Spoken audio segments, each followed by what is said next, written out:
सुना है आप अंधेरी कहानियां सुनना पसंद करते हैं?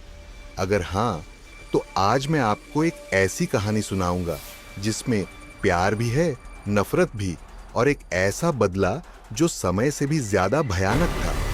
चैनल की लाइट बंद कर दीजिए और अपने दिल की धड़कन सुनिए। सब कुछ उस बरसात की रात से शुरू हुआ।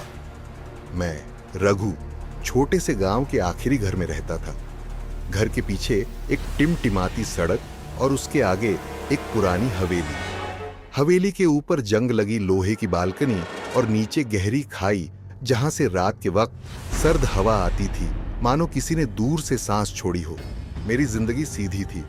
सुबह काम, शाम को चाय और रात में अकेला अंधेरा। फिर हवेली के पड़ोस में आई वही लड़की, मीरा। मीरा की हंसी में चांद था। उसकी आंखों में कुछ ऐसा था जो सीधे अंदर उतर जाता, जैसे कोई चाबी हो और आंखें दरवाजा। हम करीब आ गए। बातचीत, टहलना, एक साथ चाय पीना। प्यार धीरे धीरे पड़ गया, किसी चिपचिपे जाल की तरह, और मुझे लगा कि अब मैं पूरी तरह जी रहा हूं। पर उसी मोहब्बत के साए में पल रही थी नफरत। गांव का एक आदमी, विनोद, जो पहले मेरा दोस्त था, अचानक बदल गया। उसे मीरा से बचपन की दोस्ती थी, पर जब उसने देखा कि मीरा मेरी तरफ ज्यादा मुस्कुरा रही है, उसकी आंखों में नफरत ने घर कर लिया। विनोद शांत नहीं रहा। वह फुसफुसाने लगा, ईंटों के टुकड़े हवा में घुमाकर रातों को मेरे घर के बाहर खड़ा होकर मेरी खिड़कियों पर नजर रखता। उसने लोगों से बातें करने शुरू कर दी, सच्चाई मोड़कर मेरे खिलाफ कर दी। एक रात मीरा गायब हो गई। कोई चिल्लाहट नहीं, कोई लड़ाई नहीं, बस एक खाली कंबल और तेज बारिश की गूंज। लोगों ने कहा कि वह चली गई, कुछ ने कहा कि हवेली में चली गई, पर मैं जानता था कि कोई बेवकूफ यहां से चली नहीं जाती। मैंने विनोद से पूछा। वह चिल्ला उठा, मुंह पर बल, आंखों में आग। तुमने उसे अपने जैसे इंसान के साथ रखा। उसने कहा, तुम्हारी वजह से उसे नुकसान हुआ। गांव ने मुझ पर शक करना शुरू कर दिया। मीरा की मां ने मुझसे दूरी बना ली। गांव वाले मेरे साथ कम बात करने लगे। मैं टूटने लगा। प्यार जो मीरा से था, अब मेरे सीने में दर्द की तरह फंस गया। और दर्द के साथ एक और चीज आई, नफरत।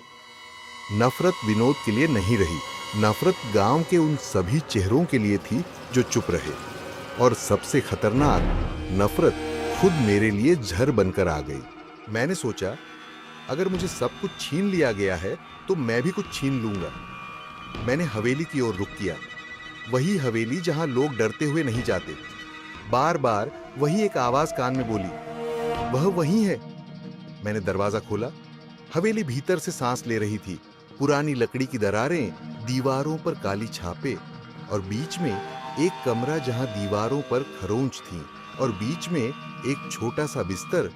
उस पर वही कंबल था जो मीरा का था।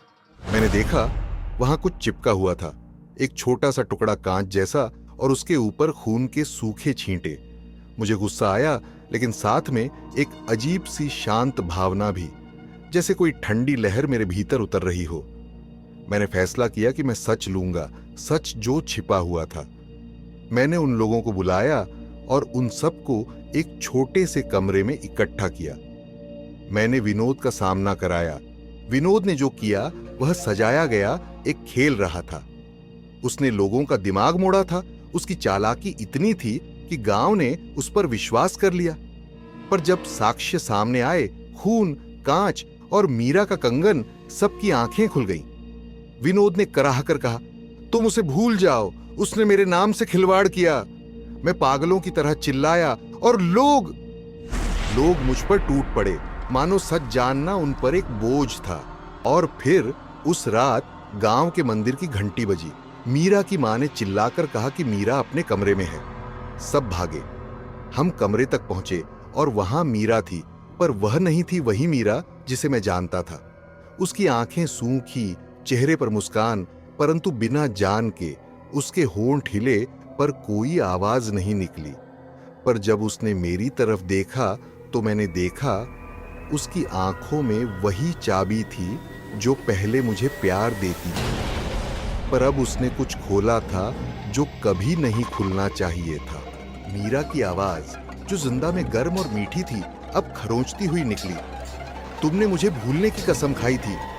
फिर उसकी हंसी बदलकर किसी बूढ़ी हवा की तरह हो गई और लोगों ने देखा कि मीरा के हाथों में खून है। एक एक करके गांव वालों के चेहरे पे डर उतर आया, पर सबसे ज्यादा नाटकीय विनोद का चेहरा। वह पीला पड़ गया और उसके पैरों ने पकड़ खो दी। उसने कहा, मैंने नहीं किया। और तभी मीरा ने अपना मुंह खोला और कहा, पर तुमने चाहा था कि वे झूठ बोलें। और तब सब कुछ टूट गया। मीरा ने उठकर अपने हाथ फैलाए और जो हवा निकली वह ज्यों सी त्यों हवा नहीं थी। वह किसी पुरानी नीली धुआं थी जो सीधे उन लोगों के मन में समा गई जो झूठ बोलते थे। वे अपने अपने गुनाह का सामना करते हुए गिर पड़े।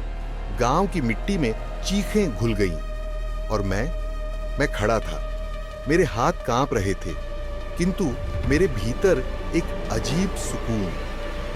मैंने सोचा कि अब सब ठीक हो जाएगा, पर सुकून ठहरा नहीं। मीरा की आंखें अचानक मुझ पर आईं और वह मुस्कुराई, एक मुस्कान जो प्यार से भी तेज थी। वह ऐसी मुस्कान कि मुझे लगा मेरा सीना फट जाएगा।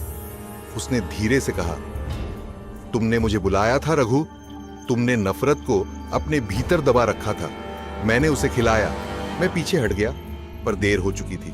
मीरा ने कदम बढ़ाए, पर उसके कदमों की आहट जमीन पर नहीं पड़ी, वे हवा में गूंजी। जैसे जैसे वह करीब आई, मैंने महसूस किया कि कोई चीज मेरे अंदर उतर रही है।